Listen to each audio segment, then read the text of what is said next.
안녕하세요. 최세영 목사입니다. 심포니교회 수요 성경 공부 그 12번째 시간이 찾아왔습니다. 함께 기도하며 시작하시겠습니다. 사랑의 하나님, 오늘도 저희를 주의 말씀 가운데로 인도하여 주시니 감사합니다. 말씀 속에 나를 향한 주님의 뜻을 깨달을 수 있도록 인도하여 주시고, 성령님 이 시간 온전히 함께하여 주셔서 우리가 주님 주시는 그 말씀 가운데 깊이 들어가고 그 말씀 속에 참된 진리를 깨닫으며 주의 뜻을 받들어 살아가는 삶으로 나아갈 수 있도록 인도하여 주시옵소서. 시종을 온전히 주님께 맡겨드리오며 예수님의 이름으로 기도 올리옵나이다. 아멘. 히스 스토리 12번째 시간, 그 주인공은 베드로입니다. 마가복음 14장 66절로 72절 말씀 제가 읽어드리도록 하겠습니다.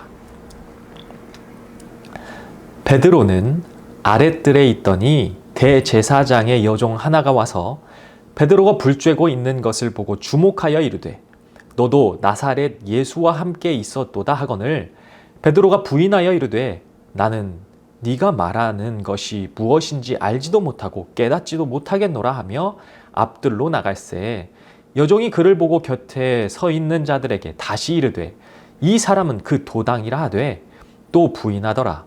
조금 후에 곁에 서 있는 사람들이 다시 베드로에게 말하되 너도 갈릴리 사람이니 참으로 그 도당이니라.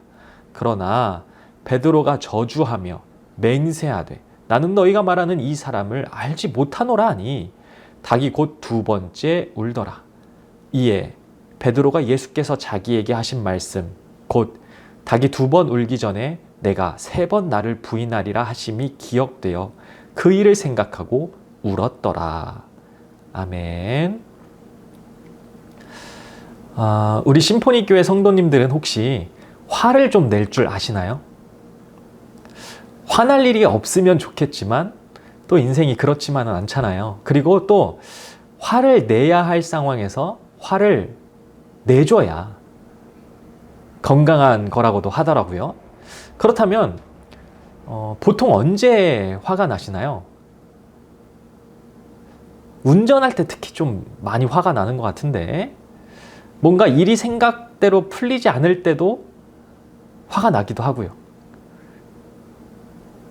또 여러 가지가 있겠지만 제가 주변 사람을 보니까 진짜 막 속이 뒤집혀서 건강을 막 해칠 정도로 속을 부글부글 끓게 만드는 경우가 몇 가지 있는데, 그 중에 하나가 억울함인 것 같아요. 억울한 일 당했을 때 그렇잖아요. 아니 내가 그런 게 아닌데 주변에 믿어주는 사람이 하나도 없는 거예요. 모든 잘못을 그냥 내가 뒤집어 쓰거나 헛소문이나 모함으로 사람들이 나에 대해 잔뜩 그렇게 오해하고 있는 상황들이요. 그런데 어떻게 해결할 수 있는 방법은 보이지가 않는 그런 상황. 얼마나 억울하고 막 답답합니까? 생각만 해도 짜증나는 일들이 있어요. 그리고 또 한 가지는 바로 배신감인 것 같습니다.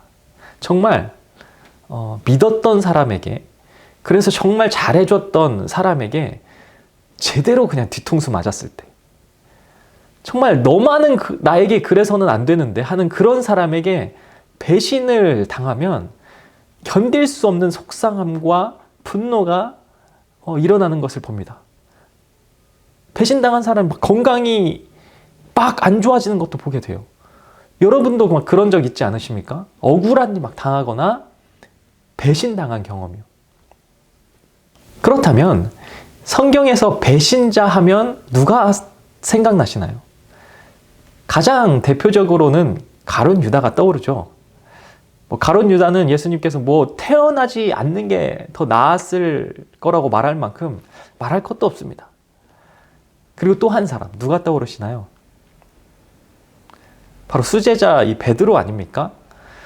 물론 베드로에게 너는 배신자야 그렇게 얘기하기에는 좀 억울한 면이 있는 것 같긴 합니다. 그럼에도 여튼 베드로는 정말 가장 결정적인 순간에 예수님을 모른 척 숨었던 사람이었습니다.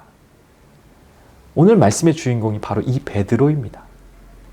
수제자이며 동시에 배신자였던 베드로. 그의 인생 참 천천히 함께 살펴보겠습니다. 이 베드로의 귓가에 배신의 닭 울음소리가 들려지기 3년 전, 예수님께서는 갈릴리 해변을 지나시다가 고기를 잡던 베드로를 만나셨습니다. 그리고 이렇게 말씀하시죠. 나를 따라오라. 내가 너로 사람을 낚는 어부가 되게 하리라. 여러분, 우리가 이 환상을 본다는 거, 꿈을 꾼다는 거, 내가 정말 내 목숨을 아낄 만큼 죽도록 충성할 수 있는 무언가, 그 대상을 만나는 것만큼 가슴 뛰게 하는 일이 또 있을까요? 나를 따라와라. 내가 너로 사람을 낚는 어부가 되게 하리라. 베드로는 무엇에 이끌렸는지 예수님의 그 한마디에 그물을 버리고 예수님을 따라 나섰습니다. 따라 나선 바로 그 길에 얼마나 어마어마한 일이 펼쳐지게 될 것인지 상상도 하지 못한 채 30살의 젊은 청년을 따라 나선 이 베드로. 그 후 세상 누구도 경험해 보지 못한 놀라운 인생, 메시아, 구원자이신 예수님과의 동행이 시작되죠. 그렇게 정말 잠깐 그 찰나의 순간에 베드로는 영원한 하늘나라에 참여하는 첫 걸음을 시작하였습니다. 여러분은 어떻게 이 신앙의 여정을 시작하셨나요? 누구는 모태신앙으로, 누구는 우연치 않게 친구의 전도를 받아서, 또 누구는 찬양이 흘러나오는 교회에 나도 모르게 발을 들여놓아서 각자 이 신앙의 여정의 시작이 있었을 텐데요. 여튼 이 신앙의 길을 잘 살아가고 계신가요? 베드로는 주님을 따라 나서고 3년이라는 시간 동안 지금까지는 겪어보지 못한 신비한 경험들을 하였고 예수님이라는 인물을 통해서 직접 수많은 가르침을 받았습니다. 그렇게 삶의 모든 환경이 완전히 달라진 것처럼 베드로 자신도 자신이 완전히 새로운 사람이 된 것만 같았습니다. 그러나 그는 가장 결정적인 순간에 그 주님을 버리고 도망치고 말았죠. 도망간 베드로는 제사장의 안뜰까지 찾아가 상황이 어떻게 되는지 보려 했습니다. 그는 두려웠지만 그래도 예수님을 따라 나섰던 유일한 제자였습니다. 그런데 바로 그곳에서 그는 3번이나 주님을 부인하고 저주하고 맹세까지 하며 철저히 무너지게 됩니다. 주님과 함께 죽는다고 했는데, 주님을 위해 목숨을 바치겠다고 했는데, 그런 베드로는 어느새 스스로 예수님과는 아무런 상관이 없는 사람이 되어 있었습니다. 그런데 바로 그때 그런 베드로를 깨우는 소리가 있었어요. 나는 저 예수와는 아무런 상관이 없는 사람입니다. 저주하고 부인하던 그의 무지를 깨우는 닭 울음소리. 닭이 이렇게 목청껏 뽑아내는 소리에 베드로는 문득 예수님의 말씀이 떠올랐습니다. 닭이 2번 울기 전에 네가 나를 3번 부인하리라. 절대로 그런 일 없을 거라고 했는데, 진짜로 절대 모두가 배신해도 나만큼은 주님을 떠나지 않을 것이라고 했는데, 정말 진심이었는데 그 일이 실제로 일어나고야 만 것이죠. 그 순간 이 베드로의 마음 어땠을까요? 베드로는 일찍이 예수님께서 고난 당하실 거라는 말씀을 하실 때 아니라고, 그러시면 안 된다고 극구 말렸던 장본인이었습니다. 그래서 이것 보라고, 이렇게 될 줄 알았다고, 그래서 내가 말린 거 아니냐고 원망하고 따지고 싶은 마음이 그에게 있었을지도 모릅니다. 그렇기에 혹시 십자가를 짊어지신 예수님을 만나게 되면 이제라도 그만두시라고 최악의 상황을 막고자 거기까지 쫓아간 걸지도 모릅니다. 그런 그가 주님을 3번 부인했습니다. 그리고 정말 주님의 말씀대로 닭의 울음소리가 들려왔죠. 닭이 2번 울기 전에 네가 나 3번 부인하리라. 이 철저히 실패한 자리, 너무나도 혼란스럽고 도대체 이 상황은 뭔가 이해할 수도 변명할 수도 없는 자리. 바로 그 자리에서 베드로가 마주한 것은 바로 주님이 이 모든 상황을 다 알고 계셨다는 것입니다. 네가 3번 나를 부인할 것이다. 이 불편한 진실. 주님은 모두 알고 계셨고 그럼에도 불구하고 그 길을 가셨다는 것이죠. 왜요? 그런 나를 살리기 위해서 말입니다. 베드로는 그 닭 울음소리에 통곡하며 눈물을 흘립니다. 그렇구나. 예수님께서 가신 이 길이 내가 주님을 3번이나 저주하고 맹세하고 부인할지라도 가셔야만 했던, 이렇게 불쌍하고 무능하고 부끄러운 나를 위해 가셔야만 했던 십자가의 길이구나. 이 죄인인 나, 주님을 부인하는 나, 주님을 버리고 도망치는 나, 이 못난 나를 구하시고자 가신 길. 그렇게 오열하며 회개할 때 베드로는 다시 주님 앞에 서게 됐고 비로소 영원한 삶을 바라보는 주님의 참 제자가 되어갔던 것입니다. 여러분, 우리의 신앙생활은 어떠한가요? 혹시 주님을 부인하는 삶은 아닌가요? 혹시 오늘 나의 삶이 주님을 부인하고 있지는 않았던지 돌아봅니다. 예배 가운데 예수님을 부인한 적은 없는지, 죄악 앞에서 예수님을 외면하고 모른 척 하지는 않았는지, 나의 이 욕심과 이 욕망 앞에서 주님을 모른 척 하지는 않았는지, 주님을 온전히 바라보지 않는 예배, 이 반복되어지는 죄악, 그리고 나의 이 욕망과 세상적인 가치를 끊임없이 쫓아가는 것들, 이 모든 것이 여전히 우리 삶에 나타나고 있다면 우리는 오늘도 주님을 부인하고 있는 것입니다. 그렇기에 우리에게 필요한 것은 베드로에게 그랬던 것처럼 예수님의 십자가, 나를 다시 돌이키는 그 십자가의 은혜가 필요합니다. 그 십자가를 바라보면 우리는 발견하게 돼요. 그 길을 갈 수밖에 없었던 예수님의 모습을, 하루에도 수십 번씩 주님을 모른 채 하며 살아가는 그런 나를 구하시자고 가신 십자가의 길임을 발견하게 됩니다. 죄인인 나, 주님을 부인하는 나, 주님을 버리고 도망친 나, 이 못난 나를 구하시고자 가신 길이었음을 말이에요. 그리고 바로 그 자리에서 우리는 발견하게 됩니다. 진짜 생명을 말이에요. 거듭 말씀드리지만 베드로는 가장 결정적인 순간에 주님을 모른 척 했습니다. 그런데 그런 베드로가 정말 잘한 것이 하나 있는데 그게 뭐냐면 72절을 같이 읽어볼게요. 닭이 곧 2번째 울더라. 이에 베드로가 예수께서 자기에게 하신 말씀, 곧 닭이 2번 울기 전에 네가 3번 나를 부인하려 하심이 기억되어 그 일을 생각하고 울었더라. 주님의 말씀을 떠올리고 그 자리에서 울었습니다. 잘못을 깨달았을 때 그 자리에서 울며 잘못했음을 알고 마음 아파했다는 것입니다. 우리도 오늘 이 예배의 자리가 그 닭 울음소리가 들리는, 그 소리가 들리는 자리가 되었으면 좋겠습니다. 주님이 내 마음을 두드리고 깨우시는 그 소리가 들리는 자리가 되었으면 좋겠어요.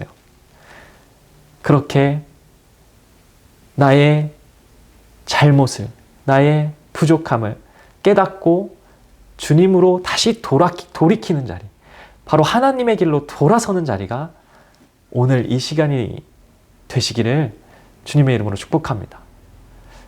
그 후 베드로는 어떻게 되었을까요? 베드로는 이 수제자 베드로는 결정적인 순간에 예수님께서 십자가에 달리시던 그 밤에 예수님을 배신했습니다. 그리고 모든 것을 포기하고 다시 업으로, 일상의 삶으로 돌아가죠.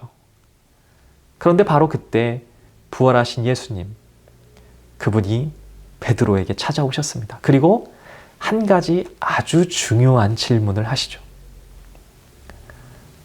도망간 베드로를 혼내시거나 왜 배신했냐 죄를 묻지 않으시고 그에게 던진 주님의 물음은 다른 것이 아니라 사랑이었습니다.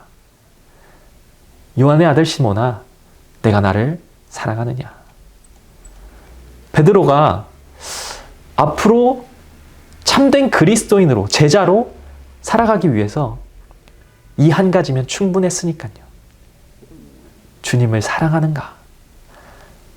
베드로는 예수님의 그 물으심을 가슴 깊숙이 새겼습니다. 그리고 한참이 지난 후 베드로는 고통받고 있는 그리스도인들에게 편지를 씁니다. 예수님을 믿는다는 것만으로 사자굴에 던져지고 불태워지고 십자가에 못 박혀 죽어간 그리스도인들에게 쓴 편지. 우리가 성경으로도 가지고 있는 베드로 전서와 후서죠. 그 가운데는 이런 내용이 있습니다. 만물의 마지막이 가까이 왔으니 그러므로 너희는 정신을 차리고 근신하여 기도해라. 그리고 무엇보다도 뜨겁게 서로 사랑할지니 사랑은 허다한 죄를 덮느니라. 그 옛날 예수님께서 십자가에 달리시던 날 밤 베드로에게 하셨던 말씀, 나를 위해 깨어서 기도해주면 좋겠다. 그 말씀을 지키지 못하고 잠들었던 것이 후회됐던지 그 말씀 그대로 그리스도인들에게 편지를 씁니다. 너희는 정신을 차리고 근신하여 기도해라. 그리고 또 한 가지, 요한의 아들 시몬아, 네가 나를 사랑하느냐? 그 사랑을 깨닫고 회복한 베드로가 성도들에게 전했던 말씀은 무엇보다 뜨겁게 서로 사랑할지니 그 사랑이 허다한 죄를 덮는단다. 어려움 가운데 있는 그리스도인들에게 베드로가 간절히 소원하였던 것은 너희들 꾹 참아, 믿어, 견뎌, 그런 내용이 아니라 무엇보다 뜨겁게 서로 사랑을 하였습니다. 우리 심포니 교회도 다른 무엇보다 사랑이 넘치는 공동체가 되었으면 좋겠습니다. 주님을 사랑하고 서로가 사랑하는 그런 교회. 어느 찬양의 가사처럼 사람이 넘치기보다 사랑이 넘치는 교회, 섬김을 원하기보다 섬김의 기쁨 알아가는 교회, 세상이 주목하기보다 주님이 주목하는 교회, 화려한 겉모습보다 중심이 주를 향한 교회. 이런 교회로, 이런 성도로 주님 앞에 귀하게 쓰임받는 우리 심포니 교회 성도님들 되시기를 주님의 이름으로 간절히 축복합니다. 끝으로 이 베드로의 끝이 어떻게 되었을까? 예수님을 3번이나 모른다 했던 베드로는 외경 중에 하나인 베드로 행전에 의하면 복음을 전하다가 로마의 박해를 피해 도망을 가게 됩니다. 그런데 그 도망 나오던 길에 부활하신 주님을 다시 만나게 돼요. 로마에서 밖으로 나가는 길에 자신과는 반대쪽으로 다시 로마로 들어가시는 주님을 만나게 됩니다. 그 주님께 베드로가 묻습니다. 코바디스 도미니, 주님 어디로 가십니까? 이에 예수님께서 대답하시죠. 네가 내 백성 버리면 내가 다시 가야 하지 않겠느냐? 내가 다시 십자가에 달려야 하지 않겠느냐? 였습니다. 주님의 그 음성에 베드로는 그가 가던 길을 멈추고 방향을 돌려 로마로, 그리스도인에 대한 박해가 극한에 이른 그곳으로 돌아갑니다. 십자가를 지신 예수님을 앞에 두고도 두려움에 도망쳤던 베드로, 그는 이제 주를 위해, 성도를 위해, 복음을 위해, 교회를 위해 생명을 아끼지 않는 참 그리스도인으로 변화되었던 것입니다. 그렇게 주님의 백성을 위해 로마로 돌아간 베드로는 그곳에서 십자가에 거꾸로 달려 순교하게 되죠. 가장 결정적인 순간에 주님을 저주하며 도망쳤던 인생. 그러나 예수님은 이 못난 인생을 위해 이미 그럴 거를 다 하셨음에도 불구하고, 아니 다 하셨기에 더더욱 그 십자가의 길을 꿋꿋이 걸어가셨습니다. 그렇게 주님의 사랑에 힘입어 회개하고 회복하여 주님의 사랑을 끝까지 전하는 참 제자가 된 베드로. 우리 심포니교회 성도님들에게 예수님의 이 십자가 사랑이 무슨 의미가 있으신가요? 바라고 소망하기는 그 십자가가 정말 나를 위한 생명의 십자가, 사랑의 십자가라는 것을 가슴 깊숙이 새기고 나아가 그 십자가 사랑을 전하며 살아가는 인생이 되시기를 주님의 이름으로 간절히 축복합니다. 함께 기도하시겠습니다. 귀하신 주님, 여전히 우리는 부족하지만 그렇기에 그 십자가의 길을 가신 주님, 주님의 그 길을 기억하며 이제는 그 길을 따라 가기를 소망합니다. 주여 아버지, 그 사랑을 정말로 우리 가슴 깊숙이 새기고 그 사랑을 전하며 살아가는 삶이 될 수 있도록 성령님 인도하여 주시고 우리는 순종할 수 있도록 은혜를 더하여 주시옵소서. 예수님의 이름으로 기도 올리옵나이다. 아멘. 오늘은 3가지 질문을 드리며 마치려고 합니다. 미국의 팀 켈러 목사님 아시죠? 그분이 이런 질문을 한 걸 봤어요. 가짜 기독교인이라면 대답할 수 없는 3가지 질문이라는 글을 봤는데요. 한번 대답하실 수 있는지 보는 거예요. 가짜 기독교인이라면 대답할 수 없대요. 3가지 질문 드리도록 하겠습니다. 첫 번째, 당신의 삶 가운데 하나님의 나타나심이 있습니까? 두 번째, 성경이 당신의 삶을 변화시키고 있습니까? 세 번째, 당신은 하나님의 은혜가 이전보다 더욱 영광스럽다는 사실을 발견하고 있습니까? 여러분은 진짜 그리스도인인가요? 가짜 그리스도인인가요?